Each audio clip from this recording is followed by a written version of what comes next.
अस्सलामुअलैकुम my YouTube viewers. आज मैं बना रही हूँ आपके लिए ख़ास तौर पे कचौरी।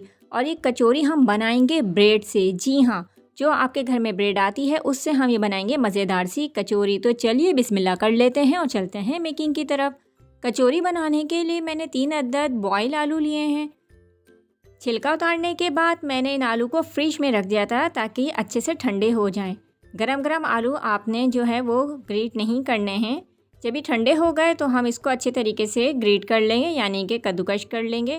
या अगर आप चाहें तो इतने अच्छे तरीके से मैश करिएगा कि इसमें कोई गुठली बाकी ना रहे। और यहाँ पे हमने तीनों आलूओं को अच्छे तरीके से कद्दूकश कर लिया है। चलिए नेक्स्ट प्रोसेस की तरफ। एक पैन ले लेंगे और उसमें मैंने लिया है 1 टेबल स्पून ऑयल। हल्का सा ऑयल गर्म हो जाए तो उसमें मैंने डाला है सफ़ेद ज़ीरा ½ टी स्पून। और अच्छे से इसको हम सॉट कर लेंगे। सिर्फ 1 से 2 सेकंड के लिए अच्छी सी खुशबू आने लगती है तो हम इसमें डाल देंगे प्याज। चॉप करके मैंने डाली है, स्मॉल साइज़ की थी, बहुत छोटे साइज़ की 1 अदद। और जब प्याज थोड़ी नरम हो जाए, हल्की सी पिंक हो जाए, तो यहाँ हम डाल देंगे हरी मिर्च 1 अदद बारीक कटी हुई। साथ ही मैंने यहाँ डाली है 1 अदद छोटे साइज़ की शिमला मिर्च बारीक कटी हुई, डीसीट मैंने कर दिया था। और उसको अच्छे से हम यहाँ भून लेंगे 1 से 2 मिनट के लिए।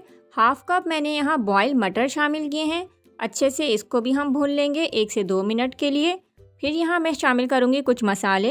सबसे पहले मैं डाल रही हूँ नमक 1 टीस्पून, लाल मिर्च पाउडर 1 टीस्पून, हल्दी ½ टीस्पून, आमचूर पाउडर हम डाल देंगे 1 टीस्पून। और शामिल किया है यहाँ पे मैंने धनिया मोटा मोटा कुटा हुआ ½ टीस्पून। तो ये सारे मसाले इसके अंदर चले गए हैं। अच्छे तरीके से हम इसको कर लेंगे मिक्स करने के बाद जो हमने आलू कद्दूकश करके रखे थे वो हम इसमें शामिल करेंगे। अच्छी तरीके से इसको मसाले में हम भूनेंगे। मसाला बहुत अच्छे तरीके से मिक्स होना चाहिए। तकरीबन 3-4 मिनट तो आप इसको देंगे तकरीबन कि अच्छे से मसाले में मिक्स हो जाए। आप देख सकते हैं कितनी जल्दी जल्दी से सारे काम हो रहे हैं, झटपट से। बहुत ही आसान रेसिपी है, बहुत ही क्विक रेसिपी है और साथ ही बहुत ही मज़ेदार भी। जब हम मसाले को अच्छे से मिक्स कर लेंगे तो शामिल करेंगे हस्बे ज़रूरत हरा धनिया बारीक कटा हुआ। इससे खुशबू और जायका दुबाला हो जाएगा और कचौरी में बहुत ही ज़बरदस्त सा लुक भी आएगा। भुर्ता हमारा रेडी हो चुका है तो हम चूल्हे को बंद कर देंगे और उसको हम थोड़ा रूम टेम्परेचर पर आने के लिए छोड़ देंगे। यहाँ मैंने 4 अदद ब्रेड स्लाइस लिए हैं जो कि नॉर्मल आप लोग के घर में आते हैं स्लाइस। अच्छे तरीके से इसको हम बेल लेंगे। कोई भी गोल शेप का आपके पास बर्तन है, कटर है, उसकी मदद से आप गोल शेप दे सकते हैं। तो कचौरी का गोल शेप होता है तो इसलिए मैं यहाँ पे स्टील का गिलास लिया है, उससे मैं इसको गोल शेप दे रही हूँ। आप कोई भी कटोरी या जो भी बर्तन है उसकी मदद से कर सकते हैं। और जो कॉर्नर्स बच रहे हैं उसको हम ज़ाया नहीं करेंगे। इसमें ब्रेड क्रम्ब भी लगेगा तो हम इसको ब्रेड क्रम्ब बना लेंगे। ब्रेड क्रम्ब्स की रेसिपी मेरे चैनल पे मौजूद है तो आप बहुत ही आसान तरीके से ब्रेड क्रम्ब्स घर पे बना सकते हैं। तो बहुत ही कम इंग्रेडिएंट्स के साथ बहुत ही लाजवाब रेसिपी आप झटपट से घर में तैयार कर सकते हैं, बहुत ही कम पैसों में। तो ये बहुत ही लाजवाब स्नैक रेसिपी है आपके टी टाइम वगैरह के लिए भी, आपके इफ़्तार के लिए भी, इफ़्तार पार्टीज़ के लिए भी। तो ये बहुत ही ज़बरदस्त कचौरियाँ हमारी बनने जा रही हैं। तकरीबन 5 से 6 मैंने यहाँ बना के रख ली हैं और इसका मैं बना लूँगी ब्रेड क्रम्ब्स बहुत सारा। तो यहाँ हमने ब्रेड क्रम्ब्स बना लिए हैं। एक और छोटा सा प्रोसेस करेंगे। यहाँ मैंने तकरीबन 2 टेबल स्पून ले लिया है कॉर्नफ्लोर। हस्बे ज़रूरत पानी डाल के हम इसको अच्छा सा इसका पेस्ट बना लेंगे, पतला सा सलेरी सी बन जाएगी हमारी। तो यहाँ पे हम इसको फेंट रहे हैं अच्छे तरीके से ताकि अच्छे तरीके से कॉर्नफ्लोर पानी में मिक्स हो जाए और ये चिपका चिपका सा ना रहे प्लेट पे। माशाल्लाह से हमारे सारे काम झटपट से हो रहे हैं। तो अब यहाँ हमने ले लिए हैं ब्रेड स्लाइसेस जो हमने गोल शेप में काट के रखे थे।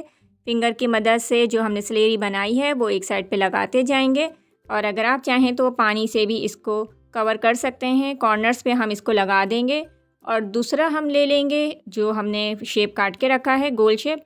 दूसरे स्लाइस पे हम लगाएंगे भुर्ता।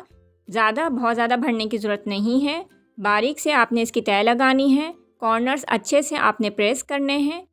तो देखिए कितनी जल्दी से ये बंद हो गए हैं और ये हम जब फ्राई करेंगे तो भुर्ता बाहर नहीं निकलेगा। बाकी भी इसी तरीके से हमें रेडी कर लेने हैं। एक हिस्से पे हमें लगाना है सलेरी और बाकी हिस्से पे हमें रखना है भुर्ता और फिर इसको ऊपर हम कवर करके और हम कॉर्नर्स को प्रेस करेंगे तो हमारा कचौरी का जो शेप है वो बिल्कुल रेडी हो चुका है। तो आप देख सकते हैं कि कितनी ज़बरदस्त लग रही है और बनने के बाद इसका टेस्ट आप चेक कीजिएगा, मज़ा आ जाएगा। तो यहाँ हम बना के रख लेंगे कचौरियाँ। अब क्या करना है कि हमने जो बना के रखा था कॉर्नफ्लोर और पानी का मिक्सचर जो स्लेरी बनाई थी, उसमें थोड़ी सी हमें डालनी है कुटी हुई लाल मिर्च, उससे जायका शानदार हो जाएगा।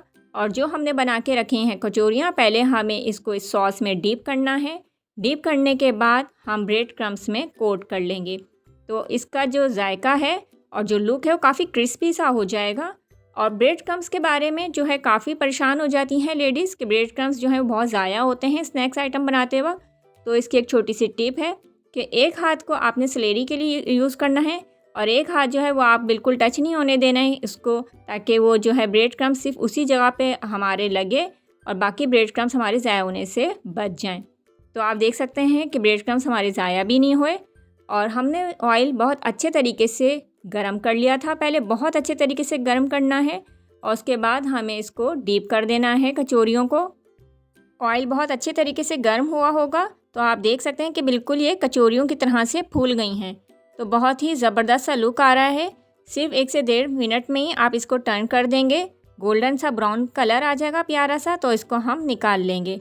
तो बहुत ही ज़बरदस्त क्रिस्पी ब्रेड कचौरी आप खा सकते हैं घर पे बना के, बिल्कुल मैदे की कचौरियों वाला जायका है।